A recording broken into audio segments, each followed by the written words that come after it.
Okay, so we'll be continuing with the discussion. Next in our discussion on kinematics, we are on the topic of motion diagrams. Okay, so motion diagrams are graphical representations of the actual motion of the object. So, in the previous video lectures, you are presented with sample problems and sample illustrations, but the actual representation of the car on the as in the discussed examples are actual paths of the car or of the objects in those examples. Now, in this topic discussion, we will be dealing with graphical representations instead of the actual path of the object. So we call this graphical representations of the motion of the object as motion diagrams, and we have three types of motion diagrams. The first type is the displacement versus time graph. The next one is the velocity versus time graph, and finally the acceleration versus time graph. Okay, so let's start with the first type, which is the displacement versus time graph. Okay, so the displacement versus time graph, or DT graph, is a graph of a body's position as a function of time. In the figure, the initial and the final positions on the x-axis are plotted against time. Okay, so the position is okay, so take note of the symbols that we have used here. This is supposed to be the y-axis, but we put in the y-axis the displacement, so it is labeled here as x. X here refers to the displacement, not the axis, although we still refer to this as the y-axis or the vertical axis. Now, on the horizontal or the x-axis, instead of x, we plotted here the quantity time. So this is not supposed to be y, take note. This is supposed to be time. So this is x versus time, or displacement versus time graph.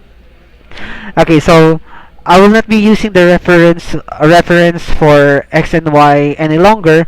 I will just be referring to the axis as according to the quantity that is plotted on that axis. So I will be referring to the vertical axis as x.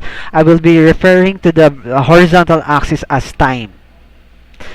Okay, so the displacement versus time graph is actually the plotting of the body's position as a function of time.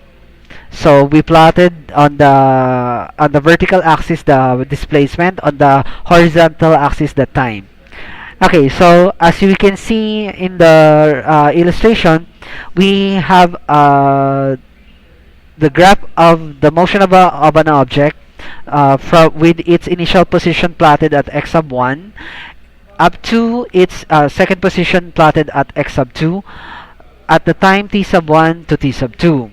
Now, connecting these 2 points with a straight line, this straight line actually represents our motion diagram for the motion of the object. Now, take note, this straight line does not represent the actual path of the object, but is merely a representation of the motion of the object. It is not the actual path. For example, if we're going to apply this on our previous examples on the moving car, the car does not necessarily move in this straight line, but is actually just a representation of the motion of the object.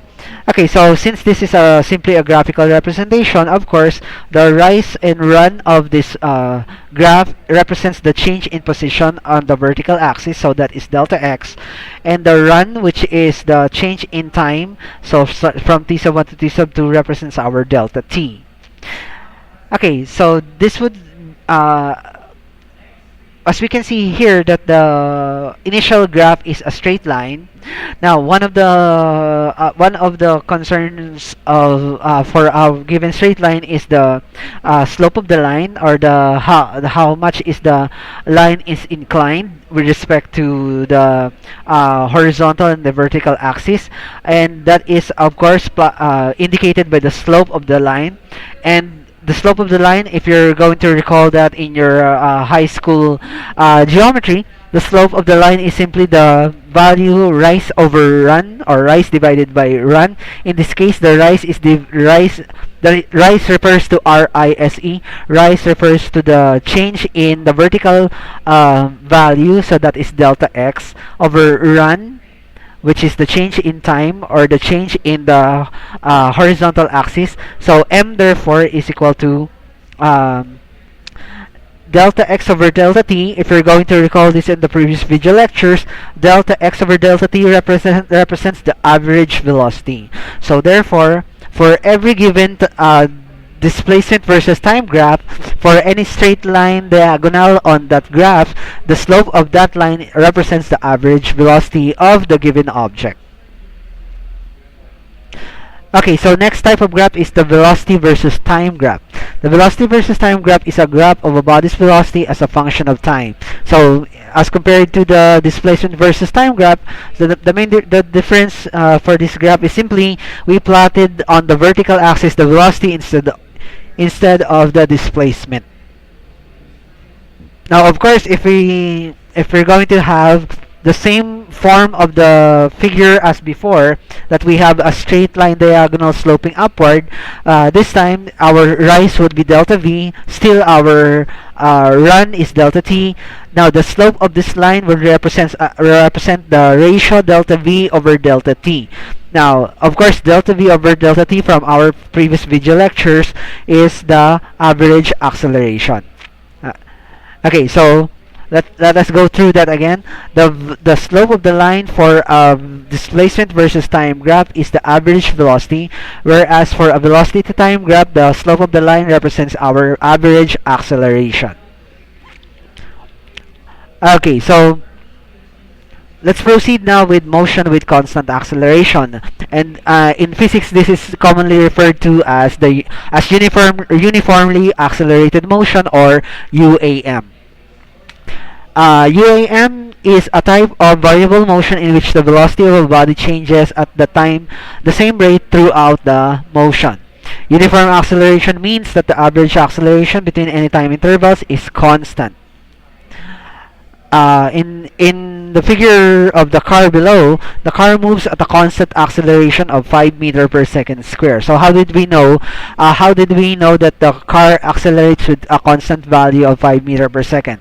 If we're going to choose any two points in our motion of the car, for example, between 1 second and 2 seconds, and we apply the formula for the average acceleration, delta v over delta t, that means 10 meter per second minus 5 meter per second divided by 2 seconds over minus 1 second. So that gives us 10 minus 5 gives us 5 meter per second divided by 1. 2 minus 1 is 1.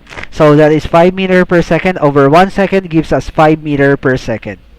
So the acceleration between this two intervals is actually 5 meter per second. If we're going to do the same between, for example, between 2 seconds and 3 seconds, this gives us 15 minus 10 gives us 5 divided by 3 minus 2 gives us 1. So that is also 5 meter per second. The same goes if we're going to choose between, for example, 1 second and 3 seconds. So for example, 15 meter per second minus 5 meter per second, that gives us 10 meter per second. 3 minus 1 gives us 2, so that gives us 10 divided by 2 gives us also 5 meter per second.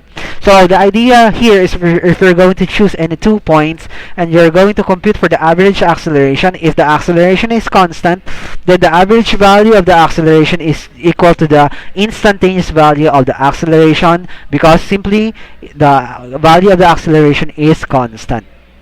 And we call this type of motion as motion with constant acceleration.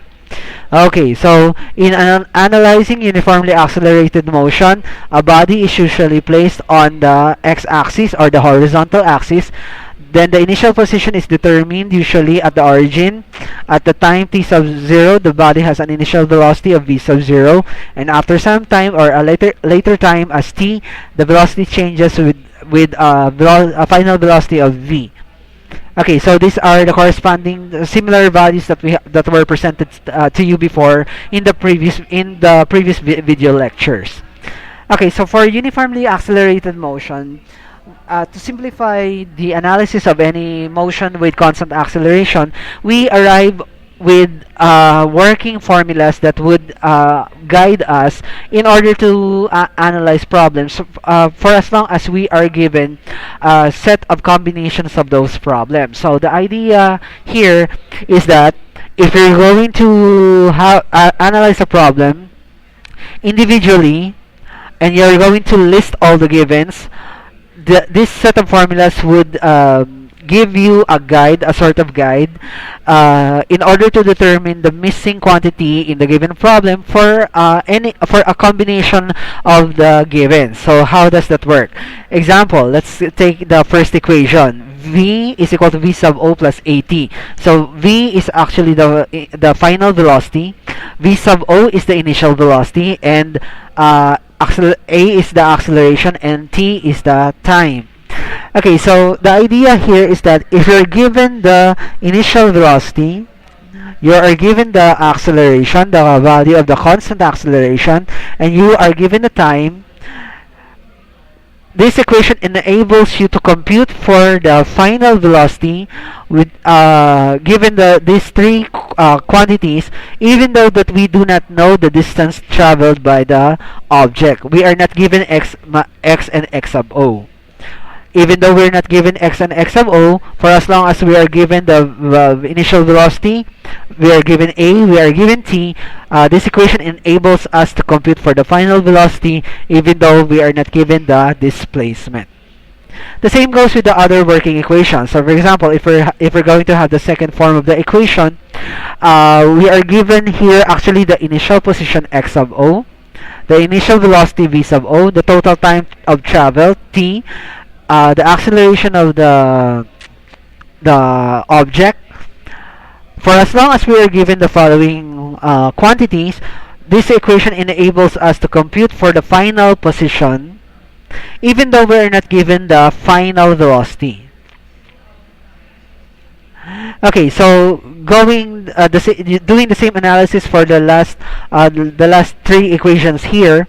For example, for the third equation, this enables us to compute for the final velocity for as long as we are given the initial position, the final position, the acceleration, and the initial velocity, even though we're not given the total time of travel.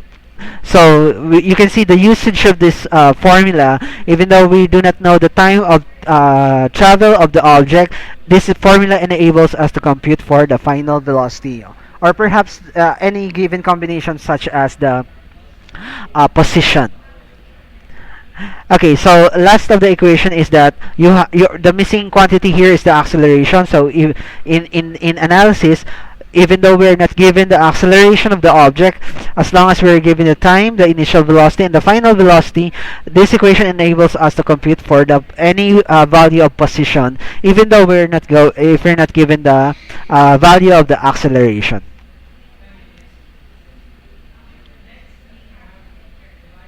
Okay, so let's have a sample problem for this topic. Okay, so this is the same problem that we saw in the PowerPoint presentation. So, a motorcyclist heading east through a small Iowa city accelerates after he passes the signpost marking the city limits. His acceleration is a constant of 4 meter per second square. At time t sub 0, the acceleration is 4 meter per second square. At time t sub 0, he is 5 meters from the signpost, east of the signpost, moving at 15 meter per second. Find his position and his velocity at time 2 seconds. Letter B, where is the motorcyclist when his velocity is 25 meter per second? Okay, so let's answer the first part of the problem. Find the position and the velocity of the motorcyclist at time 2 seconds. Okay, so let's have a list of givens. We are given x sub o. It is said in the problem that the motorcyclist is 5 meters away from the signpost initially, so that means its initial position is 5 meters from the signpost and the motorcyclist is moving 15 meters per second at the time. So that means its initial velocity is 15 meter per second. We are asked to compute for the final position and the final velocity. So if final position and final velocity are unknowns, we are given t sub o 0 seconds, we are given the final time 2 seconds, and we are given the acceleration 4 meter per second square. So let's go through with the solution. Okay, so the idea here, um, the technique that I could suggest to you in order for you to successfully analyze problems involving UAM, or uniformly accelerated motion, is to create a list. So first thing you need to do is to read the problem and create a list of givens, and including the list of unknowns. Now, so from there, you make an inventory of the list of unknowns and givens, and try to counter your inventory of givens you versus it with the available equations. So, for example, if we're going to look for the final position, then we need to look for an equation that involves the final position. So that means we could either choose the second equation, the third equation, and the fourth equation. We would not choose the first equation since the symbol for the final position does not appear here. So that means this is already out of your option. Okay, so next is you need to look for an equation that has the appearance of the initial position, the final velocity, initial position, the initial velocity, the acceleration, and the time. So looking at your set of equation, v sub o is given, time is given, a is given, whereas the final velocity is not given. So therefore we cannot make use of an equation that has the appearance of the symbol for the final velocity. So for example, this third equation, it has the final velocity appearing here, so therefore this is already dropped from your set of options. The same goes with the fourth equation. The final velocity appears in this equation, so therefore we cannot use this equation in order to solve for the final position. So therefore, if we're not be able to make use of the first, the third, and the fourth equation, we are simply led to make use of the second equation. So from here, from your analysis of choosing the appropriate equation for the appropriate set of givens, you now proceed with the computation. So from your second equation, we solve for x, transposing negative x sub o to the other side of the equation, making it positive. So after the necessary derivation, next step is in the solution is to substitute the values. X sub o is 5 meters, v sub o is 15 meter per second times 2 seconds. 1/2 4 meter per second square times 2 seconds square. Of course, this is 5 meters, this is 30 meters, this is 2 square is 4, 4 times 4 gives you 16, divided by 2 gives you 8 meter per second. So finally, you have 30 plus 5 gives you 35 plus 8 gives you 43 meters as your final position. Of course, 43 meters is the distance from the origin or from the signpost. Okay, so next in the problem is we are asked to get the velocity at time 2 seconds. Okay, so given the same set of givens, we have x sub o, we have v sub o, we are missing v. You have t sub o, you have 2 seconds, you have 4 seconds for the acceleration. Since we are looking for the final velocity, obviously the most obvious that from the set of equations that we're going to use is the first equation. So we have v, we are given v sub o, we are given a, and we are given t. Okay, so making use of the first equation, we do the necessary substitution. So you have v sub o as 15 meter per second, you have the acceleration as 4 meter per second, you have t as 2 seconds. So this gives you 8 plus 15 gives you 23 meter per second. Okay, so for the second part of the solution, where is the motorcyclist when his velocity is 25 meter per second?